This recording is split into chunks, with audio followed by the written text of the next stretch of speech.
Bismillahirrahmanirrahim. Pembahasan kita kali ini adalah tentang makna dan fungsi dari huruf jar yang berupa rubba. Rubba sebagai huruf jar memiliki beberapa makna. Di antaranya yang pertama bermakna taklil. Taklil di sini memiliki makna jarang terjadi. Contohnya seperti lafaz ala rubba mauludin wa laisa lahu abun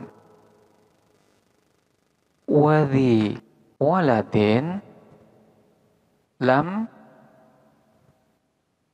yaldahu abawani. Ala rubba mauludin, ala perhatikan, rubba mauludin, jarang sekali terjadi mauludin, anak yang dilahirkan, walaisa lahu abun, walaisa dan tidak ada lahu bagi maulud abun, siapa ayah, wadhi waladin dan seorang anak, lam yaldahu abawani, lam yalda yang tidak melahirkan hu kepada itu walad, abawani siapa kedua orang tua.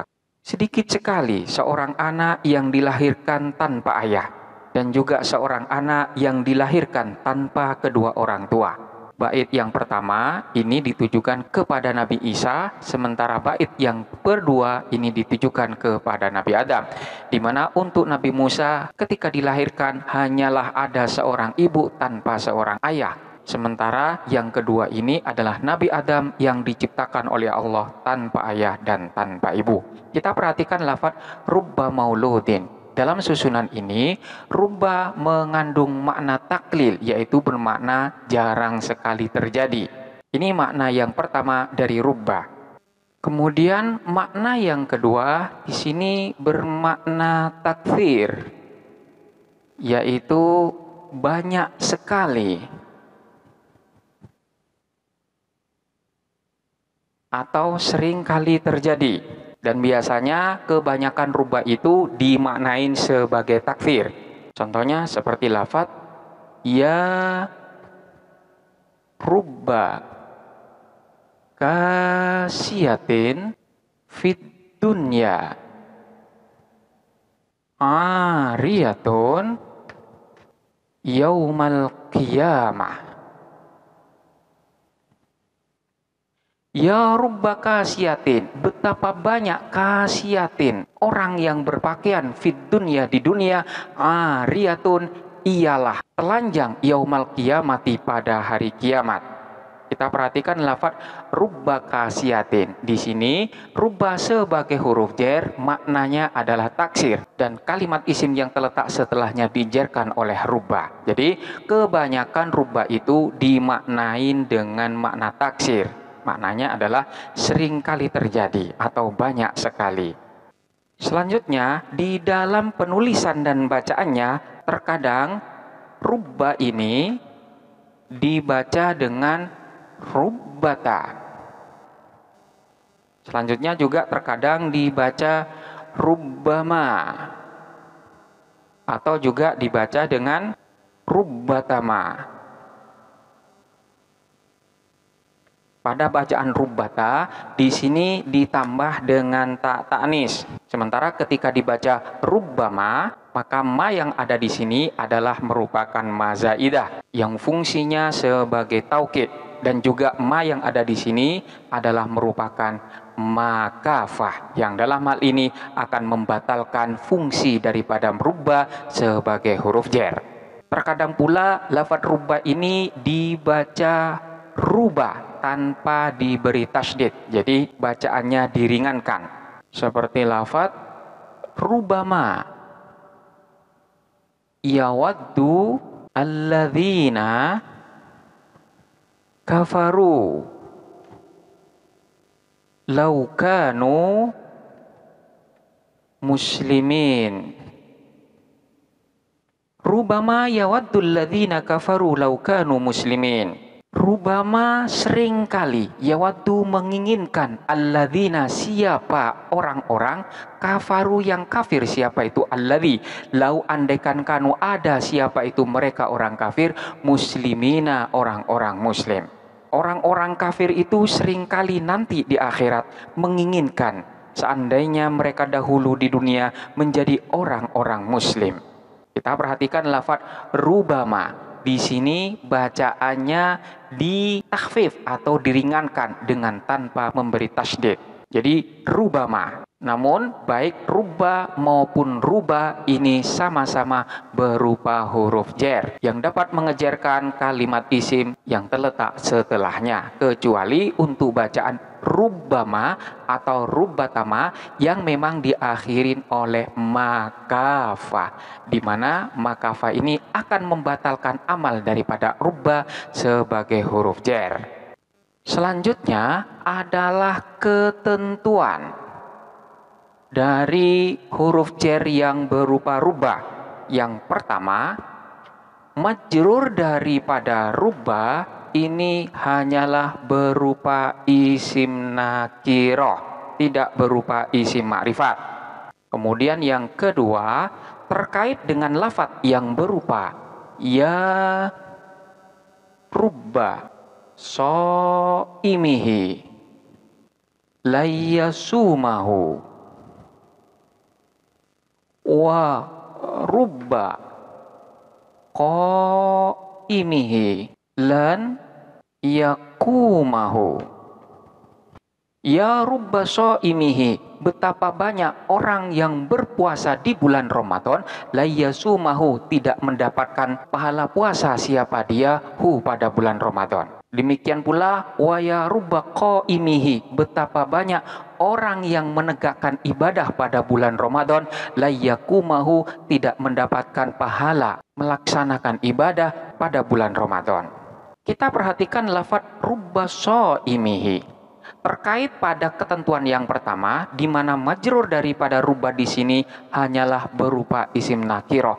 Lalu bagaimana dengan contoh yang ada ini, di mana lafaz soim diidhofahkan kepada dhamir, demikian pula lafaz qaim di sini diidhofahkan kepada dhamir, seolah-olah lafaz soimihi dan qaimihi ini merupakan isim ma'rifat, di mana hal ini menyalahin pada ketentuan yang pertama. Untuk lafaz soimihi dan lafaz qaimihi ini tidak berfaedah sebagai takrif, karena memang keduanya ini termasuk dari idhofah ghairu mahdhah, di mana di dalam idhofah di sini memudhofkan sifat pada makmulnya. Karena memang berupa idhofah ghairu mahdhah, maka di sini tidak berfungsi sebagai ta'rif. Asalnya lafaz soimihi ini adalah ya rubba soimin fihi. Demikian pula ya rubba qaimihi. Asalnya adalah ya rubba qaimin fihi. Ya rubba soimihi, artinya ya rubba soimin fihi, betapa banyak orang yang berpuasa fihi di dalam bulan Ramadan. Demikian pula ya rubba qaimihi, asalnya ya rubba qaimin fihi, betapa banyak orang yang melaksanakan ibadah fihi di dalam bulan Ramadan. Oleh karena itu, kedua contoh ini tidak menyalahin pada aturan yang pertama, di mana majrurnya hanyalah berupa isim nakiroh saja. Manakala berupa idhofah ghairu mahdhah, maka di sana pun diperkenankan, karena memang tidak berfaedah sebagai takrif. Kemudian ketentuan yang ketiga adalah kebanyakan majrur daripada rubba yang berupa isim nakiroh ini diberi sifat, dan sifatnya itu ada kalanya berupa mufrad, artinya mufrad ini tidak berupa jumlah. Contohnya seperti lafaz ya rubba rajulin karimin laqituhu Ya rubba rajulin karimin, betapa banyak orang laki-laki karimin yang mulia. Laki itu bertemu siapa aku, hu kepada itu rajulin karim. Di sini majrur yang berupa isim nakiroh disifatin dengan lafadz yang berbentuk mufrad, artinya lafadz yang tidak berbentuk jumlah. Namun ada pula yang disifatin dengan jumlah. Contohnya seperti lafadz rubba rajulin yaf'alu al khaira akramtuhu. Rubba rajulin, banyak sekali orang laki-laki, yaf'alu yang melakukan, siapa itu rajul, al khaira kepada kebaikan, akramtu ialah memuliakan siapa aku, hu kepada itu rajul. Betapa banyak orang laki-laki yang melakukan kebaikan, aku memuliakannya. Kita perhatikan lafadz rajulin yang merupakan majrur daripada lafadz rubba, di sini diberi sifat yang berupa jumlah, yang dalam hal ini jumlah fi'liyah.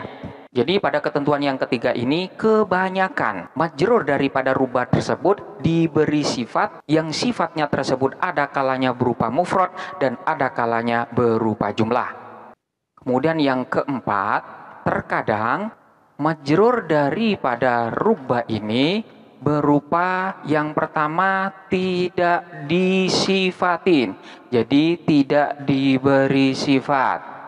Contohnya seperti lafadz rubba rajulin jabbanun. Rubba rajulin, betapa banyak orang laki-laki, jabbanun ialah pengecut. Lafadz rajulin di sini adalah merupakan majrur daripada huruf jar rubba yang di sini bentuknya tidak diberi sifat apapun. Selain itu ada pula bentuk daripada majrurnya berupa dhamir yang mufrad mudzakkar yang diberi tamyiz. Contohnya seperti lafadz rubbahu rajulan. Rubbahu, betapa banyak dia, rajulan, orang laki-laki. Di sini majrurnya berupa dhamir yang berbentuk mufrad mudzakkar dan diberi tamyiz, yaitu lafadz rajulan. Jadi rubbahu rajulan, betapa banyak dia, rajulan, sebagai orang laki-laki. Ini adalah beberapa ketentuan daripada majrurnya huruf jar yang berupa rubba. Terkait dari bentuk majrur dari rubba yang berupa dhamir,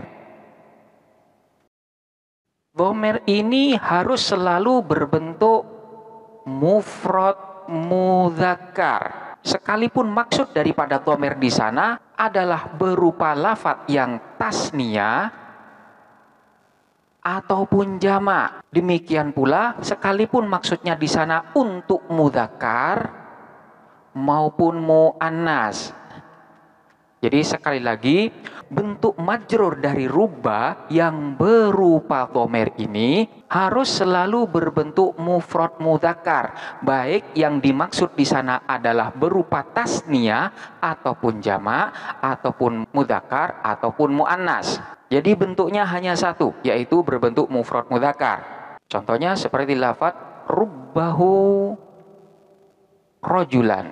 Kita perhatikan lafadz hu. Hu ini adalah bentuk dari majrurnya rubba di mana dia berupa dhamir. Dhamirnya di sini maknanya adalah laki-laki satu. Hal ini dapat dilihat dari petunjuk yang berupa tamyiznya, di mana tamyiznya di sini berbentuk mufrad mudzakkar. Namun dhamir hu ini juga dapat digunakan untuk bentuk tasniyah mudzakkar, sehingga tamyiznya pun berbentuk tasniyah, yaitu rajulaini. Jadi rubbahu rajulaini, atau berbentuk jamak rubbahu rijalan, atau berbentuk mufrad muannas, jadi rubbahu imro'atan, atau berbentuk jamak muannas sehingga menjadi rubbahu nisaan dan lain sebagainya. Jadi dhamir yang merupakan majrur dari rubba itu bentuknya hanya ada satu saja, yaitu selalu berbentuk mufrad mudzakkar. Sekalipun maknanya di sini digunakan untuk mufrad mudzakkar, tasniyah mudzakkar, jamak mudzakkar, mufrad muannas, tasniyah muannas ataupun jamak muannas. Selanjutnya adalah hukum dari majrurnya huruf jar yang berupa rubba. Yang pertama, hukum daripada majrur tersebut dalam mahal rofa sebagai mubtada. Jadi sekalipun secara lafadz dia itu dijerkan oleh huruf jar rubba, namun secara mahal dia itu dirofakan sebagai mubtada. Hal itu terjadi yang pertama manakala setelahnya itu tidak terdapat fi'il muta'addi. Contohnya seperti lafaz rubba ghaniyin al-yawma faqirun ghadan. Rubba ghaniyin, banyak sekali ghaniyin, adapun orang kaya, al-yauma pada hari ini, fakirun ialah fakir, ghadan besok. Banyak sekali orang kaya hari ini, namun fakir di hari yang akan datang. Kita perhatikan lafadz ghaniyin. Lafadz ghaniyin ini secara lafadz adalah merupakan majrur daripada lafadz rubba sebagai huruf jar. Jadi di sini tanda j-nya dengan menggunakan kasroh karena sebagai isim mufrad. Namun secara mahal dia itu berkedudukan sebagai mubtada, sehingga secara mahal dia itu dalam keadaan rofa. Hal ini terjadi karena setelah majrur ini tidak terdapat fi'il muta'addi. Kemudian keadaan yang kedua, yang mana majrurnya di sana dalam mahal rofa sebagai mubtada, yaitu manakala setelahnya itu terdapat fi'il muta'addi yang maf'ul bihnya disebutkan, yang mana maf'ul bih di sini berupa dhamir yang kembali kepada majrurnya. Sekali lagi, keadaan yang kedua yang menyebabkan majrur tersebut dalam mahal rofa sebagai mubtada adalah manakala setelah majrur tersebut terdapat fi'il muta'addi yang maf'ul bihnya disebutkan, dan maf'ul bih tersebut berupa dhamir yang maknanya kembali kepada majrurnya.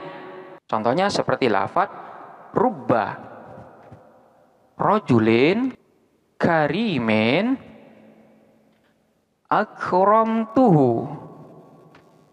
Rubba rajulin, betapa banyak orang laki-laki, karimin yang mulia, akramtu memuliakan siapa aku, hu kepada itu rajul.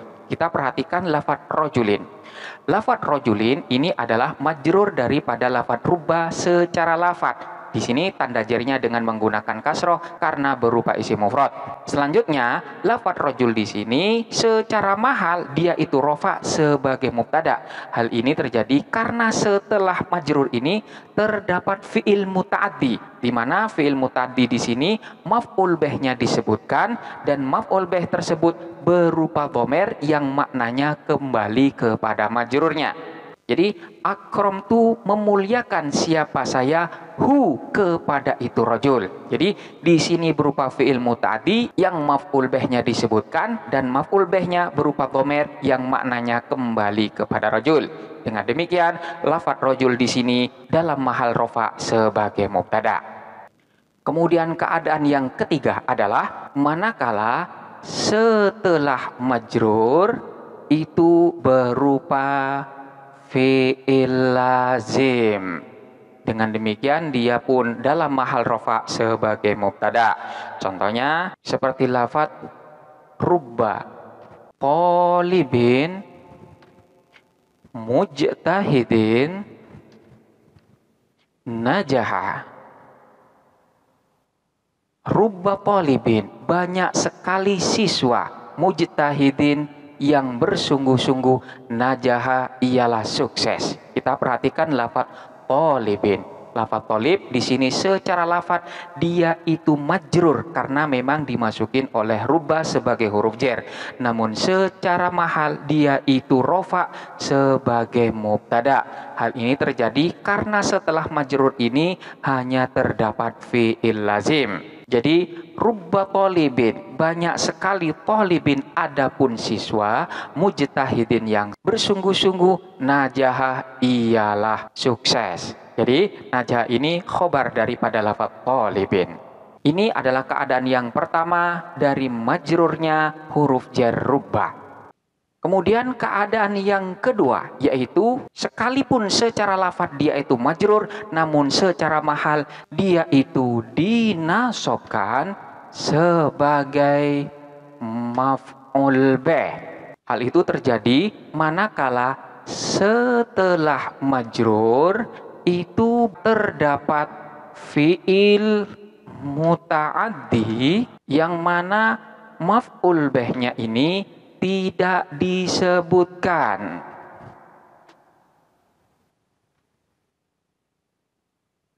Jadi sekali lagi, mahal yang kedua dari hukum majrurnya rubba adalah nasab dan kedudukannya sebagai maf'ul bih.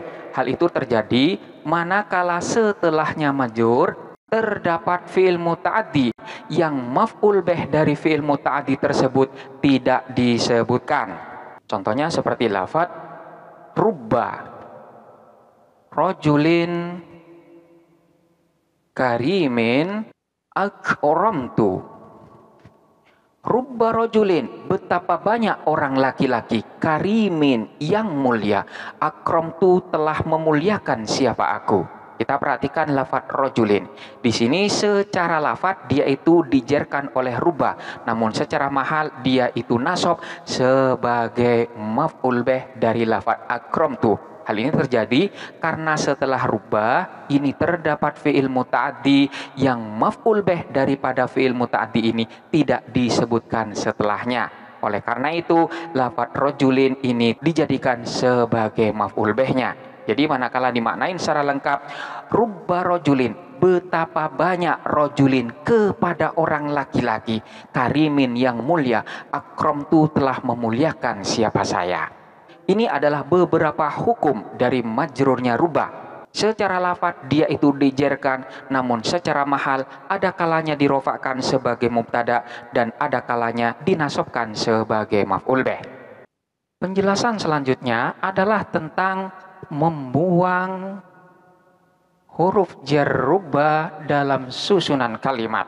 Terkadang lafadz rubba ini dibuang ketika terletak setelah waw rubba. Namun meskipun demikian, di sini amal daripada rubba yaitu mengejarkan terhadap kalimat isim yang terletak setelahnya ini masih tetap berlaku. Jadi terkadang rubba itu dibuang ketika terletak setelah waw rubba, namun amalnya masih tetap berlaku. Contohnya seperti lafadz walailin kamauji al-bahri arkha suduluhu alayya bi anwa'i al-humumi liyabtaliya. Walailin kamaujil bahri arkha suduluhu alayya bi anwa'il humumi liyabtaliya. Walailin, adapun banyak sekali malam atau sering kali terjadi malam, kamaujil bahri ialah seperti ombak lautan. Arkha padahal menutupi apa suduluhu kelambunya malam atau tirainya malam alayya terhadap diriku bi anwa'il humumi dengan berbagai macam kesusahan liyabtaliya untuk menguji apa itu malam. Banyak sekali malam bagaikan ombak lautan menutupi kelambunya yang pekat terhadapku untuk mengujiku dengan berbagai macam kesusahan. Kita perhatikan lafadz walailin. Di sini lafadz lailin adalah merupakan majrur dari lafadz rubba yang dibuang. Namun sekalipun rubba ini dibuang, amalnya tetap masih diberlakukan. Jadi walailin majrurun bi rubba al-mahdhufati fi mahalli raf'in mubtada'un. Kemudian selanjutnya terkadang pula rubba ini dibuang ketika terletak setelahnya fa. Contohnya seperti lafaz famithliki hubla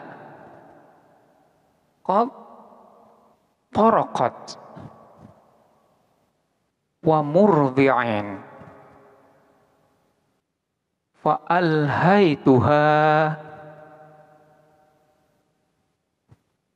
an zi tamami muhwilin famithliki hubla qad taraqat wa murdi'in fa alhaituha an zi tamami muhmilin. Sudah berapa banyak wanita yang mengandung kudatangi di malam hari seperti dirimu, dan wanita yang sedang menyusui, lalu aku bermesraan dengannya sehingga ia tidak menghilangkan bayinya lagi. Kita perhatikan lafaz famithliki. Lafaz mithli ini i'rabnya adalah majrur, dan yang mengajarkan di sini adalah lafaz rubba yang dibuang. Jadi famithliki, betapa banyak adapun perempuan yang seperti dirimu. Kemudian selanjutnya terkadang pula rubba ini dibuang ketika dia itu terletak setelahnya bal. Namun hal ini jarang sekali terjadi. Contohnya seperti lafaz bal muhimmatin qata'ta ba'da muhimmatin. Bal muhimmatin qata'ta ba'da muhimmatin. Bal bahkan muhimmatin, betapa banyak hal yang penting qata'ta telah memutuskan siapa kamu ba'da muhimmatin, setelah masalah yang penting lainnya. Kita perhatikan lafaz muhimmatin. Lafaz muhimmatin ini dalam keadaan jar, dan yang mengejarkan adalah lafaz rubba yang dibuang. Namun hal ini jarang sekali terjadi, rubba dibuang setelah lafaz bal. Dan yang terakhir, sangat jarang sekali terjadi rubba yang dibuang dan amalnya ditetapkan, namun rubba ini tidak terletak setelah lafaz-lafaz di atas, tidak terletak setelah wawu, tidak terletak setelahnya fa, dan tidak terletak setelahnya bal. Contohnya seperti lafaz rasmi darin waqaftu fi qalalihi kitu aqdi al-hayata min jalalihi. Rasmi darin, kita perhatikan lafaz rasmi darin. Di sini lafaz rasmi dalam keadaan majrur, dan yang mengejarkan adalah lafaz rubba yang dibuang. Namun hal ini jarang sekali terjadi karena memang rubba yang dibuang ini tidak terletak setelahnya wawu, fa ataupun bal, dan amalnya pun ditetapkan. Biasanya rubba ini dibuang setelah terletak lafaz-lafaz yang telah disebutkan tadi. Rasmi darin waqaftu fi talalihi hitu aqdil hayat min jalalihi. Sudah berapa lama bekas-bekas rumah kekasih, aku telah berhenti pada reruntuhannya, yang hampir saja umurku kuhabiskan untuk itu. Ini adalah beberapa penjelasan tentang makna dan fungsi dari huruf jar yang berupa rubba. Selanjutnya silakan dipelajari dengan seksama, dan sampai jumpa pada pembahasan berikutnya.